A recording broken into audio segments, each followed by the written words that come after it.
Mga minamahal, tumayo po tayong lahat. Mutindog tatanan, mga minamahal, bilang paggalang sa banal na salita ng ating dakilang Diyos na ito po ay dadalhin sa ating beloved ordained preacher, praise the Lord, Nilo Miranda. Praise the Lord.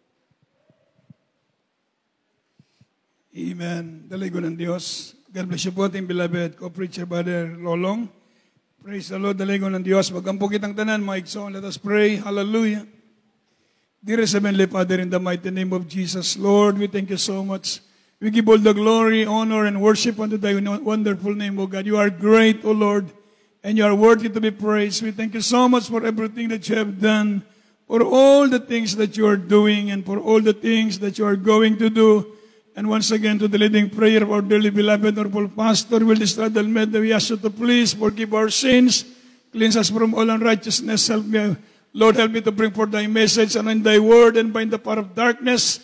In the mighty name of Jesus, you bind the power of darkness, doubts and unbelief, hindrance, confusion. We command you to cast out in the mighty name of Jesus. Amen. Praise the Lord. Daligo ng Diyos. Amen. Everybody shout, praise the Lord. Purihin po ang ating mabait na Diyos, mga minamahal.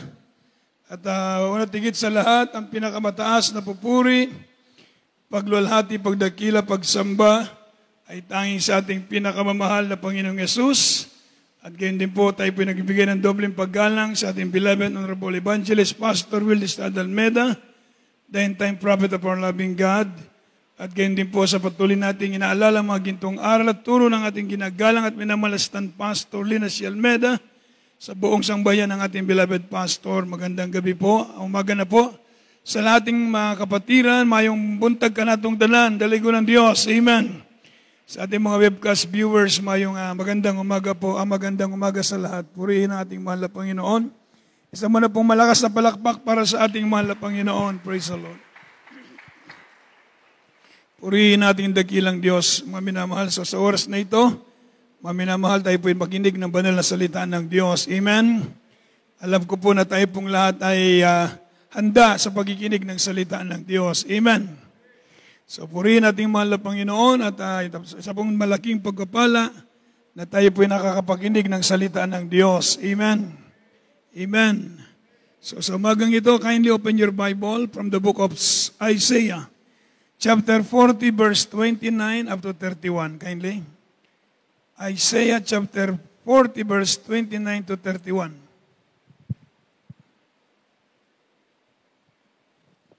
From the book of the prophet Isaiah, chapter 40, verse 29 to 31. He giveth power to the faint, and to them that have no might he increaseth strength. Even the youth shall faint and be weary, and the young man shall utterly fall. But they that wait upon the Lord shall renew their strength. They shall mount up with wings as eagles. They shall run and not be weary, and they shall walk and not faint.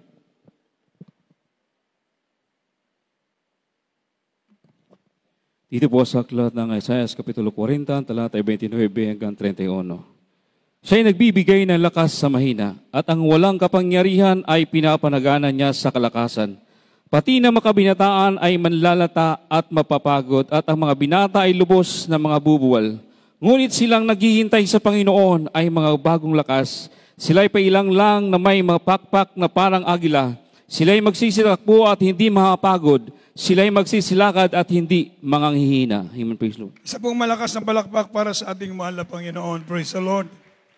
Ang ating topic sa umagang ito, mga minamahal, itong tinatawag na waiting upon the Lord. Everybody say amen. To them that wait upon the Lord. To them that wait upon the Lord. Sa mga taong nag-aantay sa Panginoon. Everybody say amen. So, ang sabi po ng banal na kasulatan, mga minamahal, ang Diyos ay nagbibigay ng lakas. Amen. Sa mahina. Everybody say amen. Kaya po sabi ng awitin, siya ang atong kusog. Everybody say amen. Siya ang ating lakas sapagkat ang Diyos ang pinagmumulan ng lahat ng bagay. Siya ang nagbibigay ng kalakasan sa mga mahina. Everybody say amen.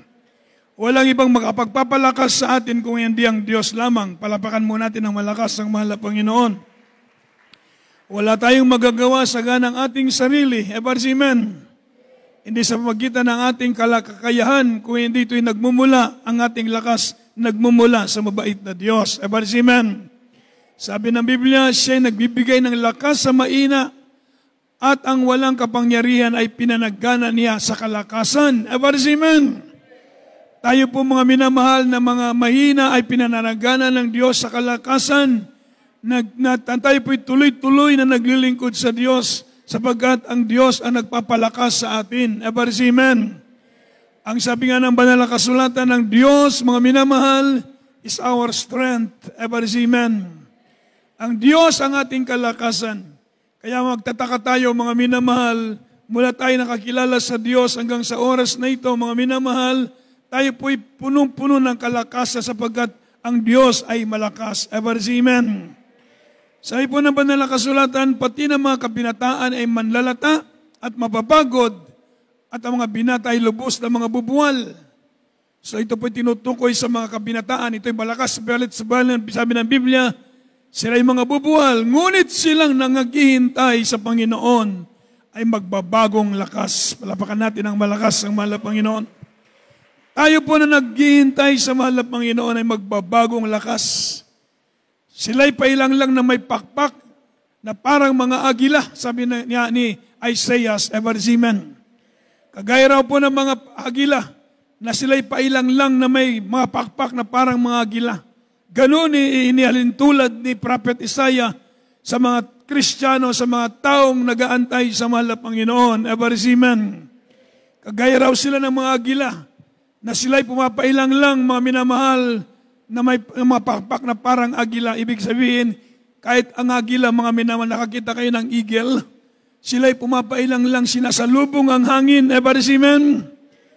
Sinasalubong ang hangin upang sila'y lalong tumaas. Amen. Sa buhay ng Kristiyano, mga minamahal, ganun sa atin. Abang sinasalubong natin ang mga pagsubok sa buhay natin, lalo tayong lumalakas, lalo tayong pumapataas. Amen. Tumataas ang ating pananampalataya sa Diyos. Amen. Sabi po ng Biblia, mga minamahal, sila'y magsisitakbo at hindi mga papagod. Sila'y magsisitakbo at hindi mga papagod. Walang kapaguran. Amen. Habang nakikita ko po kayo sa ating overnight prayer, mga minamahal, sa gabing ito, nakikita ko po yung iba meron na talagang edad. Amen. Mula tayong makakilala sa mahal na Panginoon, year 1991, dumating ang banal na gawain ng Jesus Miracle Crusade dito sa dako ng Cebu. Yung mga na-save ng 1991, mga minamahal. Amen. Dumating ako rito, mga minamahal, 24 years old pa ako noon, siguro, hindi ako magkamali. Amen. Ngayon, 57 na ako, mga minamahal. Praise the Lord. Amen. Pero mga minamahal, minsan parang mahina yung tuhod, pero malakas pa rin. Palapakan natin ng malakas ang ating mahal na Panginoon. Amen. Ito sabi ng Biblia, mga sila'y magsisitakbo at hindi mga papagod. At sila'y magsisilakad at hindi manghihina. Ito ang inahalin tulad, mga minamahal, ni Prophet Isaiah sa mga taong nag-aantay sa Panginoon. Yung mga nag-aantay sa Diyos, ipaliwanag ko po, mga minamahal, to them that wait upon the Lord is to trust Him. Amen. Pagtitiwala sa mahal na Panginoon, to trust Him fully with our lives. Buong buhay natin, tayo nagtitiwala sa mahal na Panginoon. It involves, mga minamahal, looking to Him as our source of help and giving and grace in times of need. Amen. Amen. Siya, mga minamahal, it involves looking to Him. Tumitingin tayo sa mahal na Panginoon. Amen. Looking to Him as our source of help and grace in times of need. Sa oras ng pangangailangan, mga minamahal, tayo po'y nakatingala sa langit. Amen. She is the source of our strength. Amen. Amen. Amen. Source of help and grace in times of need. Siya ang pinagmumulan ng ating kalakas. Sa oras na tayo po, mga minamahal, ay nasa mga problema man, mga kapatid, mga minamahal, hindi tayo binitiwan ng Diyos. Amen. Hindi tayo iniwan ng mahal na Panginoon. Amen. Sa oras na tayo umiling sa Diyos ng tulong, nandiyan ang kamay ng mabait na Diyos, ibinibigay niya ang tulong sa atin. Amen. Sa oras na meron tayong mga pagsubok sa buhay natin, lahat tayo dumaan sa pagsubok, lahat tayo dumaan sa mga pag-testing. Subalit mga minamahal, siya ang ating kalakasan. Amen. Siya nagbibigay ng lakas, biyaya sa atin in times of need. Ito ang pangako ng mahal na Panginoon. We can confidently, sabi nga ng Biblia, approach the heavenly throne. Amen. Amen. We can come boldly unto the throne of grace, especially in times of need. Amen. Itawag throne of grace, mga minamahal, because from it flows is grace, is love. Amen. Amen. Spiritual blessing. Mga minamahal, power, miracles, amen. Fruit of the Holy Spirit, mga minamahal, strength in times of needs, amen. So we can come boldly unto the throne of grace, amen.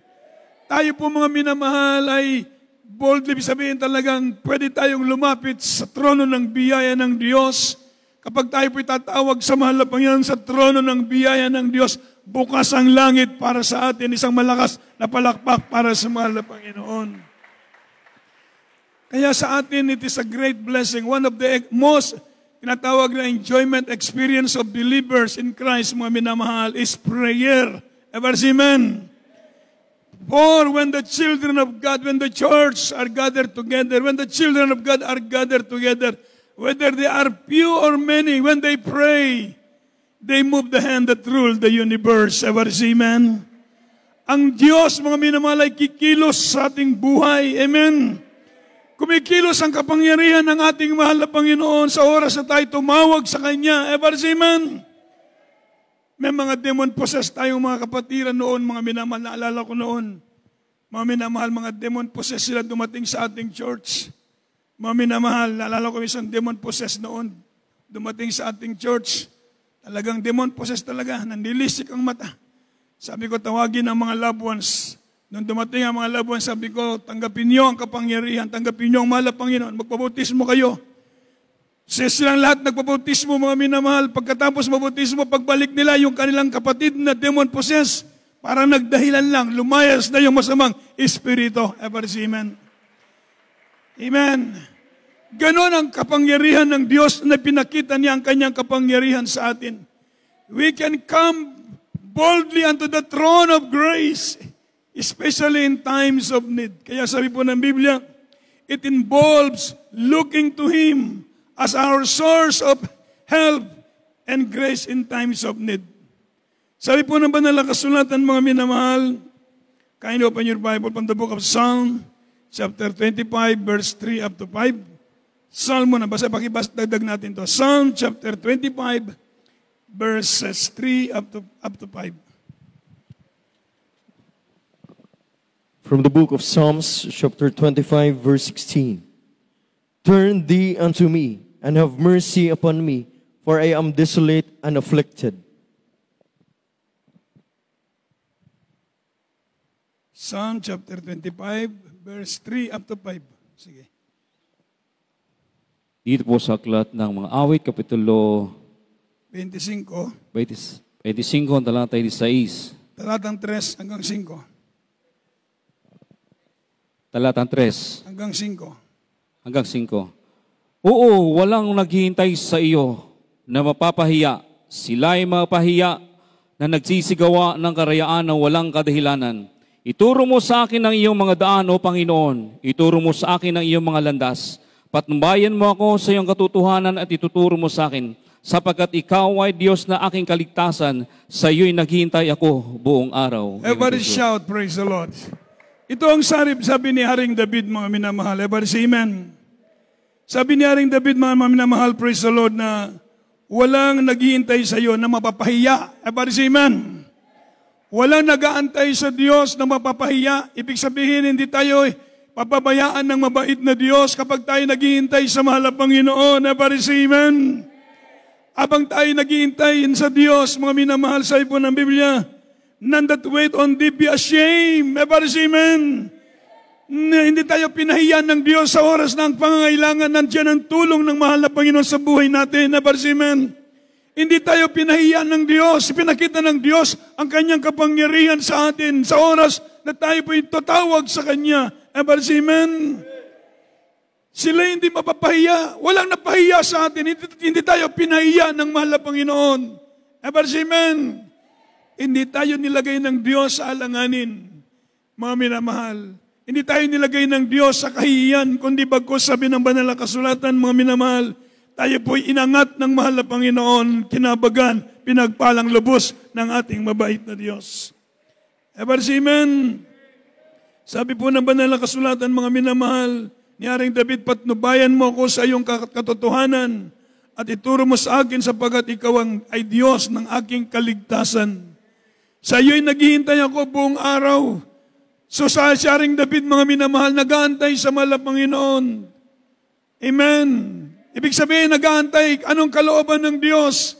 Hindi tayo nagmamadali kung anong kalooban ng Panginoon sa buhay natin. Amen. Kaya nga sabi ng Biblia, trust in the Lord, delight thyself in the Lord, wait upon the Lord. Amen. Magantay ka sa mahal na Panginoon. Huwag tayong magmadali kung hanggang kailan ibibigay ng Diyos yung pagpapala. Meron tinatawag na timetable. Amen. Meron perfect time para sa mahal na Panginoon.